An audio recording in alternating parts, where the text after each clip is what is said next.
Go.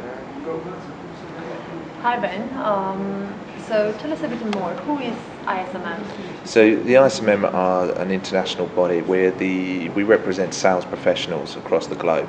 So not only we are the largest international membership organisation for salespeople, we're also a qualification body, and we're the only one offering sales qualifications. We actually do this across the world. Right, so now that you're in Romania and you know a little bit more about Romania, how do you think international companies or companies in Romania will take this on board, professional qualifications? Well, it's been really interesting, and it's been amazing to meet different sales directors and sales leaders within Romania. We've met so many different verticals and different people from different walks of life. But the one thing that stands out is that they have the same problems as any sales director across the world. Now, whether we're in Romania or Riyadh or anywhere on the globe, they're still suffering with the same problems. So therefore, what we're looking to do and what we're working with Salestrust to achieve is a way of actually getting that professionalisation of sales back into those companies and working with them to really recognise the quality of their sales professionals. The challenges are the same, the solutions are very similar, and because the ISMM works so well internationally with international companies and across different borders, what we can do is set a standard of sales that then everyone can live up to. So the problems are very similar, but the solution is also very similar. But from what I know and what I've seen of Romania, I think these companies are more than up for it. They are so encouraging to speak with all of those guys. Plus, a lot of the companies that we've been speaking to in Romania, we also speak to in other countries as well, whether that's a KPMG or a Vodafone or an AXA or whoever that may be, a Microsoft. They are looking at doing the same thing. So it's so encouraging to see that Romania is leading this Eastern European sales thought leadership, and therefore we are in a fantastic position to support them. Great. How do you think that will have an impact to an individual's life? Student, ISMM student. One of the problems that we've discussed with the group that was here today, as well as with other organisations over the last 2 days, is that sales is still not seen as a profession. And Stefan gave a great example for ING about how you wouldn't get on a plane if your pilot wasn't certified. So what we've been able to do is create a certification process that ends in a qualification that allows the salesperson to become a sales professional. So therefore they can really get into this career structure.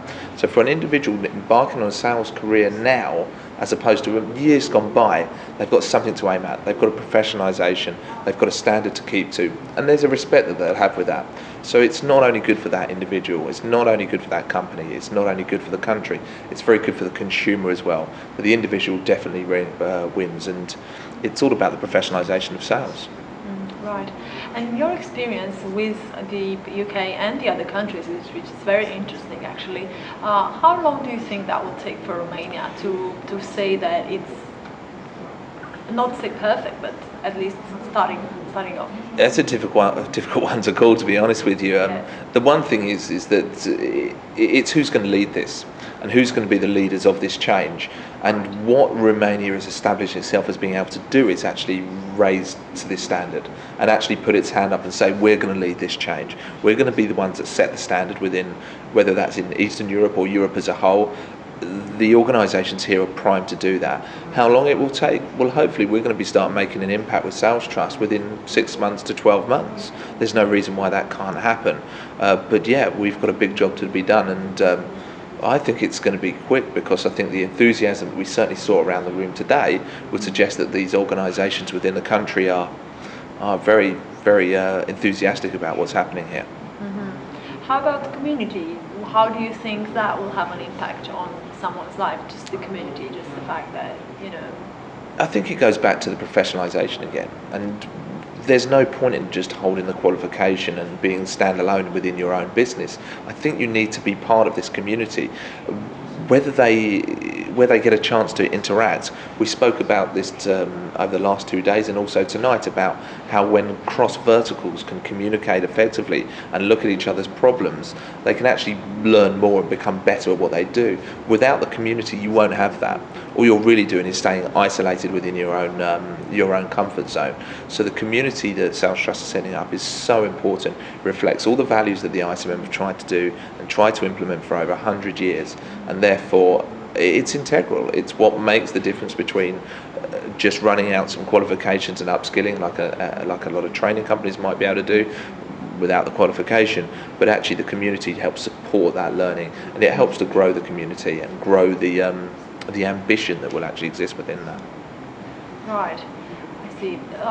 Well, and how do you think, you would address, I mean, how does ISMM addresses companies concerned that, it's different with when you're a consultant and you're selling services, when you are a retailer and when you are a banker or anything else? How does ISMM address these differences between different sales industries? Well, I think the important thing is that we're not looking at the ISMM or a qualification to be a qualification in selling within a certain area. What we're taking is the core standards. We're taking the core competencies. No matter, I'm fortunate enough, I read a lot of training material. I get seen a lot of training material, and the same generic areas are always discussed. It doesn't matter where you are, whether you're financial or FMCG or retail, the same sales skills need to be understood. So therefore, the ISMM acts as a core, and when we work with Salestrust, we're implementing a core that then can be tailored into a business. So we can talk about objection handling or buying cycles or a negotiation, and then we can relate it back to the individual's own organisation, or cross-vertical. We can compare different methods that work in different verticals. So the key thing being is that ISMM is recognising the core area of sales skills, and they're ones that we've developed over years, that's now been recognised by the European qualification framework, and that have put us in good stead across the globe. And what is that you mentioned, European Union? What is that?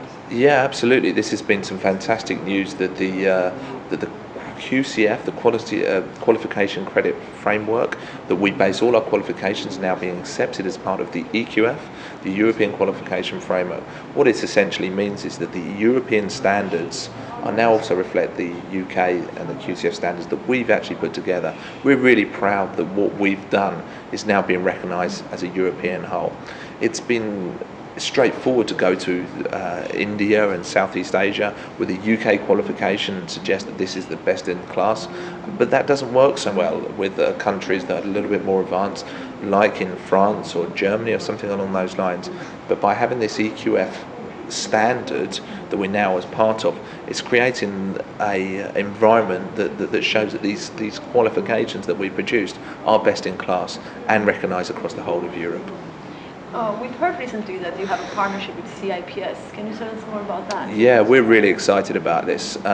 We've been working with a lot of different research consultants and people like Blue Sky Performers that did some fantastic research around what procurement are doing in the marketplace. The procurement as a role, as a job, as a profession, has advanced beyond sales considerably. We're really catching up. And if salespeople need to understand what procurement does, then it's our role as ISMM Sales Trust to inform them of that. So we've formed a partnership that we signed this year.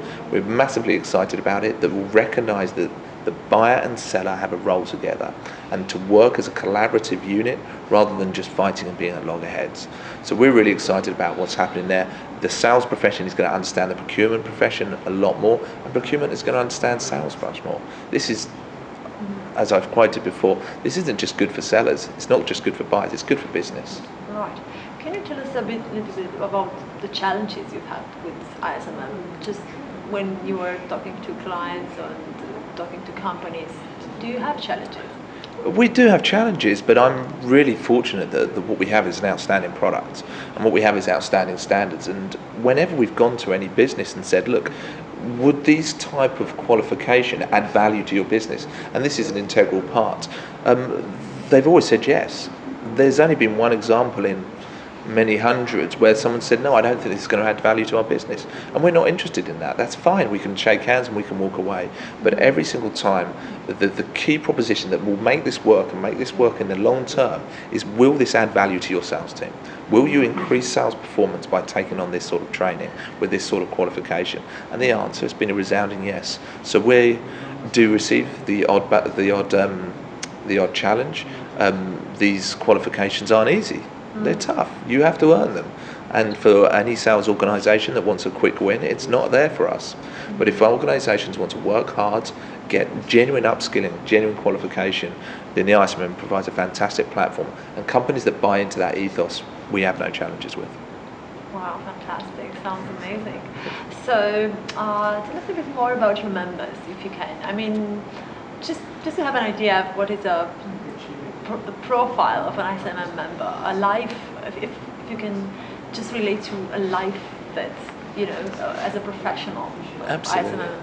Well, I think an ISMM member to us is those people that have already established that they are part of a profession, and they're the people that have said, no, I am proud to be in sales. I am someone that wants to invest in my future and my own learning, and therefore membership of the ISMM reflects that vision that they have in terms of increased performance. So we have members that come from the largest organisations in the world to this very smallest one-man bands. People, they share one thing, they're knowledge driven and they want to be part of a community. So naturally, when we relate this back to what we're doing with Salestrust in Romania, it's about building those communities and finding those like-minded people. The job's only half done for ISMM. We've got so much more to do, have so many more people to interact with, so we're just so excited to have this opportunity. That's great. I've heard someone saying in Romania a couple of time ago that a true sales professional will not resist in this profession for more than 5 years to really perform, because it's really hard. What is your opinion on that?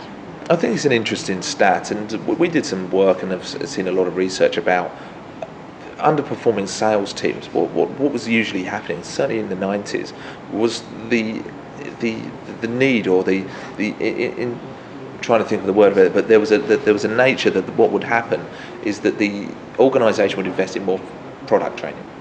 So what they'd do is they'd say the sales team's underperforming, we need to invest in product training. And what that was doing was that it was just teaching people that were already interested in product training and knew those products anyway, just give them more training.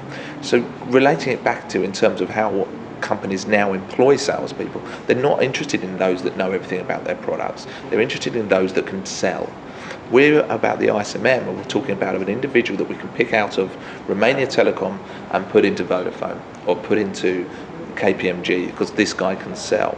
So therefore it's massively important to understand that this is a selling role, and when it comes to the life cycle of a salesperson, as long as you can appreciate it and those guys can get up to that standard, rather than it taking 5 years to train them on their products and get them upskilled, the guys who actually know how to sell. So therefore the product training is only 3 months.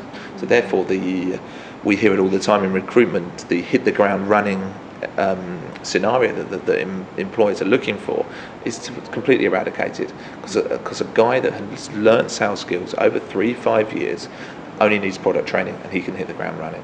So that life cycle can become obsolete, or certainly reduced massively, or an impact could be made massively if good quality qualification styles, academia, sales academy style training can be introduced. On the other opposite of my question, I've heard someone in the US saying that selling is so easy. I mean, why would I give up this job when it's so easy? And then we thought, oh my God, this is such a huge gap. Look about what this US guy is saying, and look what our Romanians are saying. What is your view on that, on the US? Is that too loose to say that? Is it easy? I think it's very difficult to just turn around and say one job is easier. We hear these things all the time as an institute, where we say 10% of leads don't get converted. 10% of what leads? Where are these leads? Who are they for? What vertical are we talking about? Sales isn't easy. Some people may find it easier to pick up sales and understand sales than other individuals. Of course they would. But sales is an art. Sales needs to be practiced. Sales needs to be thought through. And those who really can master it, in the same way as, I don't know, I try and master football but will never be a David Beckham. The fact of the matter is some people will find it easier than others. But is sales easy? I don't think it's easy at all. And I think the best sales individuals are the ones who understand that and therefore can actually move that forward. Because it's not easy to be a doctor either, is it? And it shouldn't be easy to be a doctor, and it shouldn't be easy to be a top drawer sales executive. Let's look at other examples of what salespeople sell. Let's say I work for Boeing or Airbus, and I'm selling £1 billion worth of order. I don't want a guy that's come in and says, oh, it's a bit easy this, and I'm just going to go straight onto the road. This guy's got to be good, and quite rightly so. So yeah, sales can be easier to other people, but sales is still tough. We've seen that at the beginning of every qualification, you have an ethics module and something about the legislation you have on sales. Can you tell us more about that? I think one of the key areas that sales suffers from it is its perception. Is this fly-by-night attitude that a lot of companies and their salespeople have, this short-termism. So what is key to these qualifications is to understand the environment that we're working in, to understand there's a long-term goal. And the ethics in sales module is about understanding that individual's environment they're working in, to understand what their ethics mean to them. So for Stefan at ING, it's a different set of ethics to someone who may work in another product selling, I don't know, pharmaceutical sales. So therefore we must have to understand their own ethics. It's so important. If we are really going to make the profession a profession, we're going to turn salespeople into sales professionals, then we really have to understand our ethical obligations. Mm-hmm. About the laws, you have this in the UK. We would be interested because in Romania there's just close to zero legislation on that. So what is the legislation in the UK covering, basically? Well, there's loads of legislation in the UK, and that's the first thing to recognise. Now, salespeople can come under very many different legislations, whether it's Office of Fair Trading, whether if I work in banking, it may be the Financial Services Authority. So there's loads of different legislation that will govern the way that people trade. What the ISMM are trying to do, or what we have done through this qualification, through the ethics piece, is for salespeople to take responsibility for their own actions, to understand that they have an ethical role to play, that they don't have to just look at their Energy Commission or Financial Services Authority or report to the OST. It's hiding. Salespeople need to understand what their legislation looks like. There's so much legislation that's around it, so salespeople have to understand their own, and therefore this is what it's all about, understanding exactly what environment you're operating under. We imagine like the sales profession as such is very dynamic in terms of ways and channels, and now with Facebook and everything going on and all this international and online movement and all that. How do you address ISMM being continuously relevant?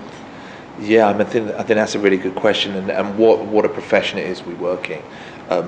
What other profession is as dynamic as selling? Where is there's so much enthusiasm and growth and energy as selling? It's why we all want to be part of it. But of course, with that, it comes challenges. So every 3 years, we update those qualifications. Those qualifications are fed back to our members, back to our suppliers, back to thought leaders within sales. Salestrust themselves and the partners of Salestrust will also be able to feed back into it, because the key thing to be it is we have to update them. So next year it will have things like social networking, it will have CRM, it will talk about sales technology. It has to be done, it has to maintain relevance, and that's what will keep us and has kept us going for 100 years. Right, that's fantastic that you can pull all that. How about, can you tell us a little bit about how is this seen in the UK? I mean, after all these years, is this institution like one of the institutions? How does the UK sees that after all these years? I mean, does it see, is it like still a dynamic body? How people are, after all these years, taking this on board? Yeah, absolutely. I think it's a good question. Yeah, and I think the answer is yes. Of course, it's yes. They do see the value, but I think what is most important is the way that sales has changed over the last 5 years, especially as a recession. The global recession that we're in, has made people understand that sales and the way we sell is changing, and we have to adapt to it. So yes, ISMM has always had the credibility. We're an institution, we've been around for a long time, and we have all the credibility that goes with that. But the fact of the matter is that the world is changing, and now is the time where sales is being recognised and being appreciated more than ever. Therefore, we're really keen to make sure that we keep up with it. I ask a lot of sales directors, is it more important that you sell now and we're selling the way that you sell now as opposed to 5 years ago? The answer is no, but what they do need to know is that the whole goalposts have changed. The way that we operate now is totally different to the way it was, and therefore the focus is on sales to step up to the mark, which is why now is such a more dynamic time for the sales profession. All right, just to wrap things up, you know, now that you are here, and we are very excited that you accepted our invitation and you come over, and now we know a little bit more about Romania and our environment. What is your recommendation? What are your thoughts you want to share with us, like to-do list for starting with tomorrow? Yeah, well, first of all, the start that's been made has been fantastic. And I think the same challenges, as I said, exist within Romania as they have done in many other countries. The challenge is about recognising professionalised sales, and the way that that's going to be achieved is by qualifying salespeople so they can behave and look like professionals. The work that's been done by Salestrust so far has been fantastic. They're engaging with the right kind of businesses. So therefore, this engagement, starting from the event tonight and following through with it. So making sure those engagements turn into meaningful conversations, making sure that these organisations, I say making sure in inverted commas, but making sure that the organisations that we engage with do some action, making sure that the proposition is so compelling that they have to take action. Therefore, what we can then begin to do is we can feed that professionalisation through commercial channels, through commercial organisations that will demand a standard of selling, and then we can actually introduce it from the bottom up. And then we can start going into schools, we can start going into universities, and make sure that that sort of information, that sort of exchange of knowledge is actually being demanded, because the commercial organisations will drive this change, and the will is there. They just need to act on it now. All right. Thank you very much for everything, Ben. Not at all. Thank you. We hope it's the first time, and thank you, and many returns to Romania.